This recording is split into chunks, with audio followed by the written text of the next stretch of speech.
Ano-ano nga ba ang mga bagay na dapat ihanda bago manganak? Hi guys! Welcome to the Greener Fam YouTube channel. So, andito ko ngayon para i-share sa inyo yung mga things na pinrepare ko bago ako manganak. So, right now, ang baby ko is turning 1 year old this August 15. Kaya matagal-tagal na and I decided na dapat ma-share ko sa inyo lalo na sa mga first-time moms na wala pang kaide-ideya kasi kahit ako noon hindi ko rin alam ano ba yung mga bagay na dapat kong dalhin. Okay ba na 2 pares o 1 pares? Ano-ano ba yung mga yon? Ano ba yung mga documents na kailangan kong i-prepare? So, andito ako ngayon para i-share yung naging experience ko sa inyo. So, I'm a CS mom. Didn't expect na masi-CS ako kasi ang expectation ko talaga. And I was hoping na normal delivery ang aking magiging panganak. Pero nauwi siya sa CS. So, on my next video, next time, i-share ko naman sa inyo yung mga, para sa mga CS moms, ano ba yung mga after healing and everything. But right now, ang i-share ko sa inyo is ano ba yung nasa hospital or lying in bag checklist ko. Number 1 is documents. Dapat naka-ready na yung documents nyo. Yung ilalagay nyo siya sa isang envelope or folder na dapat andun lahat. Nandun ang IDs ng nanay, tatay, and then, if may PhilHealth, MDR, mas okay din. And then, valid IDs. And then, mas maganda, magawa na kayo ng format ng leave of birth ni baby. Yun na yung magiging guide ni daddy pag magsusulat siya ng mga details na kailangan niya ilagay sa birth certificate. Kasi tayong mga mommies, hindi na tayo tatanungin ng mga nurse. Automatic ang mag-aayos niyan, ang magsusulat ng mga details is yung asawa nyo, si daddy. Kaya dapat mas maganda is meron kayong guide para yun na lang ang titignan ni daddy. And then, marriage contract. Kapag kasal kayo, ang kailangan nyo lang is marriage contract. Yun ang magsasabi at yun ang magiging proof sa ospital or lying in na kasal kayo bago ka manganak. If hindi ka naman kasal, ang alam ko, kailangan ng sedula. And then, monthly, pumupunta ka sa OB mo. So, bibigyan ka niya ng mga lab results. So, important na itatabi mo yon lahat. Kasi once manganak ka na, kailangan mo lahat ng documents na yun. Kasi yun yung magiging basis ng doktor mo na magpapaanak sa'yo. Although, kahit na yung lying in ka or mapupunta ka sa hospital, importante yun. Kasi kailangan nilang tingnan yung data mo, yung details ng pagbubuntis mo. And then, yung ultrasound result. Important din yun. Kaya kailangan mo siyang ilagay sa isang envelope or itabi mo siya. Kasi pag manganganak ka na, kakailanganin mo yung mga details yun. Either yung mga prescriptions and everything, pwede mo namang pagsamasamahin yun kasi tuwing pumupunta ka naman ng OB mo is lagi namang sabay-sabay ang binibigay. So, number 1 is gawa ako ng mga list. Ipapakita ko sa inyo dito sa side ko. Yan.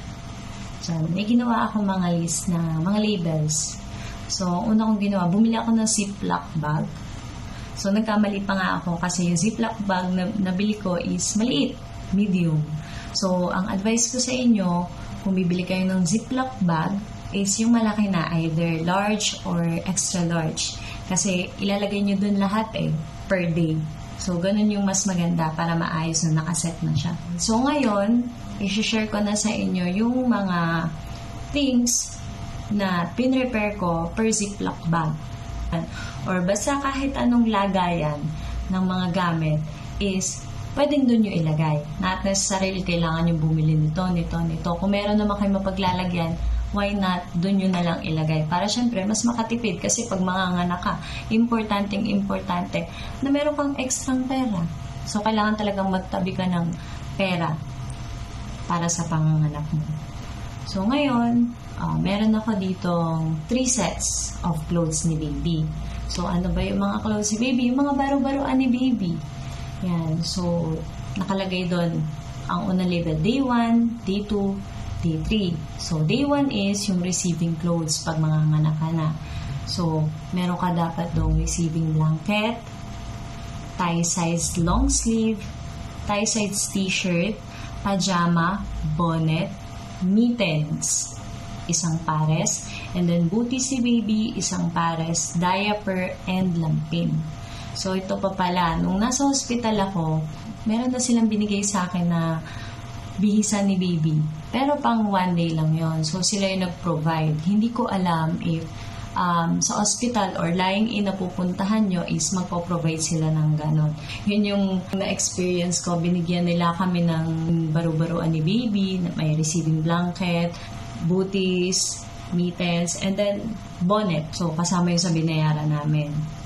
Yun. Di at least may extra kayo. Kaya mas maganda, 3 days, yun yung i-prepare nyo. Actually, both 3 days, yun lang ang kailangan yung ilagay dun sa lagayan na ipe-prepare nyo. So, meron ka pang day 1, receiving clothes. And then, day 2 is baby's extras. Day 3 is going home clothes. So, lahat ng yon is pare-parehas lang ang mga laman. Yun po yung mga receiving blanket and then the other things ni baby. And then, ang baby essentials naman po is diaper, baby wipes, cotton rolls, cotton balls, alcohol, and then baby wash. If ever po nagtataka kayo, bakit walang baby oil? Depende po yun sa inyo if gusto nyo pong magdala ng baby oil and then ng betadine. Pero based on my experience po, hindi po talaga siya kailangan. Depende sa inyo kung magdadala kayo o hindi. Pero ito pong lahat ng mga sinasabi ko is based lang po sa aking na-experience nung nanganak ako.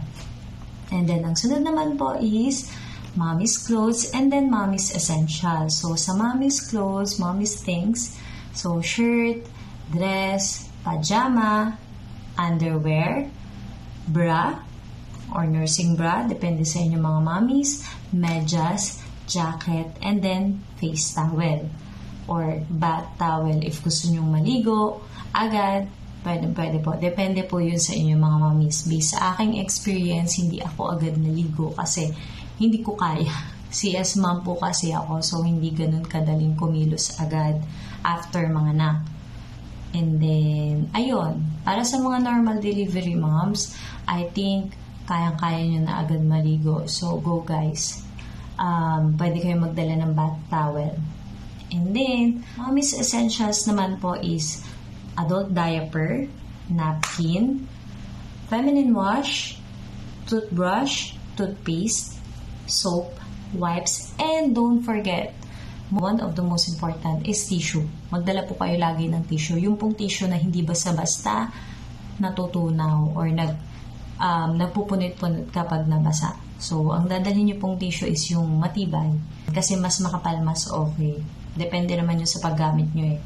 So, para po mas madali sa inyo mga mommies, ilalagay ko po sa end ng video na to yung full list ng mga information and details na share ko sa inyo. Para mas madali po sa inyo na makita kung ano ba yung lahat or summary ng lahat ng sinabi ko. So, tips guys, i-ready nyo na yan. Ako nag-ready ako nung malapit na ako. Mga kabuanan ko na. So, depende sa inyo. Pero alam ko mga excited tayong mga mommies, lalo na sa mga first time moms. So, ayun, pwede nyo siyang i-ready ng maaga. So, either kung bumili man kayo ng baby bag, ako kasi bumili ako ng baby bag and then dun ko na lahat nilagay ng gamit ko. Pati yung kay baby para isang bag na lang. Mas okay kasi mas konti. So, ayun guys. If you like this video, kindly don't forget to subscribe, like, and share. So, if ever na-curious kayo, ano pa yung mga videos ko, pwede nyo pong i-visit yung channel ko. Actually, channel ng family ko. So, next time, yung mga videos na i-share ko is kasama ko na yung anak ko. And then, kasama ko din yung asawa ko. So, if interested po kayo na makita pa yung mga ibang videos, kindly click the bell button para mas updated kayo sa mga happenings ng life ko. So, yun lang po guys. Maraming salamat. Sana po nagustuhan nyo itong tips and details, information na shinare ko po sa inyo. Maraming pong salamat.